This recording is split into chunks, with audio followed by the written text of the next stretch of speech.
എത്ര സമയം വരെ ഇരിക്കാം? ഇപ്പൊ എഴുത്തിലാല് സമയം വാലുവിനമിതാന്ന് പറഞ്ഞിട്ടുള്ള ആ നൃത്തം, രണ്ട് സുജൂദിന്റെ ഇടയിലുള്ള ഈ ഇരുത്തൊക്കെ എത്ര സമയം വരെ ആവാം? നമ്മളൊക്കെ മനസ്സിലാക്കിയതൊക്കെ പെട്ടെന്ന് തീരണം എന്നുള്ളതാണ്.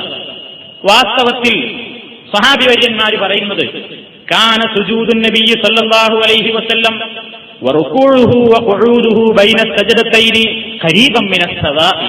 ബുഖാരി, റവാഹുൽ ബുഖാരി. നബി തിരുമേനിയുടെ സുജൂദും അവിടുത്തെ റുകൂഉം അവിടുത്തെ രണ്ട് സുജൂദിന്റെ ഇടയിലെ ഇരുത്തവും ഖരീബൻ മിനസ് സവാഇ, ഏതാണ്ട് തുല്യായിരുന്നു എന്നാണ്. ഇതൊരു പക്ഷേ നമുക്കൊരു പുതുമയായിരിക്കും. നബി സുജൂദ് കുറെ ദീർഘിപ്പിക്കാറുണ്ട്, അതേപോലെ തന്നെ റുക്കൂഴ് കുറെ ദീർഘിപ്പിക്കാറുണ്ട്, അതേപോലെ തന്നെ ഇടയിലെ ഇരുത്തോ നബി ദീർഘിപ്പിക്കാറുണ്ട് എന്നാണ്. നമുക്കത് പരിചയമില്ലെങ്കിലും രണ്ട് സുജൂദിന്റെ ഇടയിലുള്ള ഇരുത്തം നബി പലപ്പോഴും ദീർഘിപ്പിക്കാറുണ്ട്. റുക്കൂഴ് പോലെ സുജൂദ് പോലെ ഇടയിലെ ഇരുത്തവും ദീർഘിപ്പിക്കാറുണ്ടായിരുന്നു. എത്രത്തോളം? അനസ് റളിയല്ലാഹു തആല അൻഹു എന്ന സ്വഹാബി വിശദീകരിക്കുന്നു, ഇന്നി ലാ ആലു അൻ നുസല്ലിയ ബികും കമാ റഅയ്തു നബിയ സല്ലല്ലാഹു അലൈഹി വസല്ലമ യുസല്ലി ബിനാ. അല്ലാഹുവിന്റെ റസൂല് ഞങ്ങളെയും കൊണ്ട് നിസ്കരിക്കുന്നത് ഞങ്ങൾ കണ്ടതുപോലെ അതേ നിസ്കാരത്തിൽ നിന്ന് ഒരു കുറവും വരുത്താതെ ഇതാ നിങ്ങൾക്ക് ഞാൻ നിസ്കാരം കാണിച്ചു തരുന്നു എന്ന് അനസ് റളിയല്ലാഹു തആല അൻഹു വിശദീകരിച്ചു കൊടുക്കുന്ന ആളുകൾ. അപ്പോൾ ഒരാൾ പറഞ്ഞു, കാന അനസ് യസ്നഉ ശൈഅൻ ലം മറക്കും തസ്നഊനഹു.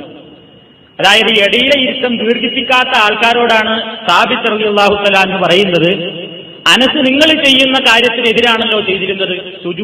രണ്ട് സുജൂദിന്റെ ഇടയിലുള്ള ഇരുത്തത്തിൽ ദീർഘിപ്പിക്കാറുള്ള സഹാബിയായിരുന്നല്ലോ അനസ് ബിൻ മാലിക് റളിയല്ലാഹു അൻഹു. നിങ്ങൾ എന്ത് പറയുന്നു? എന്തായിരുന്നു അനസ് റളിയല്ലാഹു അൻഹുവിന്റെ സമ്പ്രദായം? കാന ഇദാ റഫഅ റഅസഹു മിനർ റുകൂഇ ഖാമ ഹത്താ യഖൂലുൽ ഖായിലു ഖദ് നസിയ വബൈന സജദതൈനി ഹത്താ യഖൂലുൽ ഖായിലു ഖദ് നസിയ. നബി റുക്കൂയിൽ നിന്ന് തലയുയർത്തും. അപ്പോ കേൾക്കുന്ന ആള് പറയും, എന്താ നബി മറന്നുപോയോ? സുജൂദിൽ പോവാൻ മറന്നുപോയിട്ട് ഇങ്ങനെ നിൽക്കുകയാണോ? അപ്പൊ എഴുത്തിതാലിന് അത്രയും നീളം. രണ്ട് സുജൂദിന്റെ ഇടയിൽ നബി ഇരിക്കും. ഹത്താ യഖൂലുൽ ഖായിലു ഖദ് നസിയ, പറയുന്നോം ചിലപ്പോ പറഞ്ഞു പോകും ഖദ് നസിയ, നബി മറന്നുപോയോ? ഒരു സുജൂദ് എന്ന് കഴിഞ്ഞ് ഇരുന്നിട്ട് പിന്നെ എന്താ സുജൂദ് പോവാത്ത? സുജൂദിനെ പറ്റി മറന്നോ? അത്രയും ചിലപ്പോൾ ദീർഘിപ്പിക്കാറുണ്ടായിരുന്നു എന്നാണ്.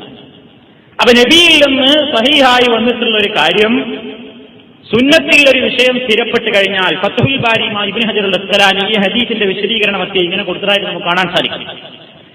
അസുന്നത്തു ഇദാ സബതത്, സുന്നത്തിൽ ഒരു വിഷയം സ്ഥിരപ്പെട്ട് കഴിഞ്ഞാൽ പിന്നെ ലാ യുബാലി മൻ തമസ്സക ബിഹാ, അതെത്ര ആൾ സ്വീകരിക്കുന്നുണ്ട് അല്ലെങ്കിൽ ആരൊക്കെയാണ് അതുകൊണ്ട് അനുഷ്ഠാനം നിർവഹിക്കുന്നത് എന്നത് പരിഗണിക്കേണ്ടതേയില്ല. നബി ചെയ്തോ? നാട്ടിൽ കൂടുതൽ ആൾക്കാർ അങ്ങനെ ചെയ്യുന്നുണ്ടോ? പള്ളിയിൽ കൂടുതൽ ആൾക്കാർ അങ്ങനെ ചെയ്യുന്നുണ്ടോ? നാട്ടിൽ നടപ്പ് എന്താണ് എന്നുള്ളതും പ്രശ്നമല്ല.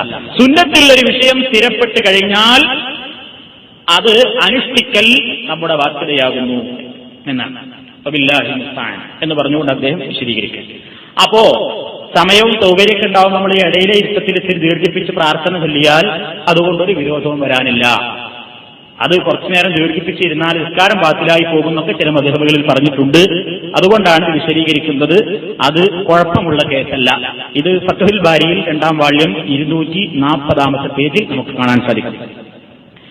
ഇബ്നുൽ ഖയ്യിം റഹ്മത്തുള്ളാഹി അലൈഹി അദ്ദേഹം സാദുൽ മആദ് എന്ന പേരിൽ അദ്ദേഹത്തിന്റെ ഒരു കിതാബുണ്ട്. നബി സല്ലല്ലാഹു അലൈഹി വസല്ലമിന്റെ ചര്യകളാണ് അതിലിങ്ങനെ വിശദീകരിക്കുന്നത്, നബിയുടെ ഓരോ സമ്പ്രദായങ്ങൾ. അതിൽ അദ്ദേഹം പറയാണ്, വഹാദിഹി സുന്നത്തു തറക്കഹ അന്നാസു മിൻ ബഅദി ഇൻഖിറാദി അസ്രി സ്വഹാബ.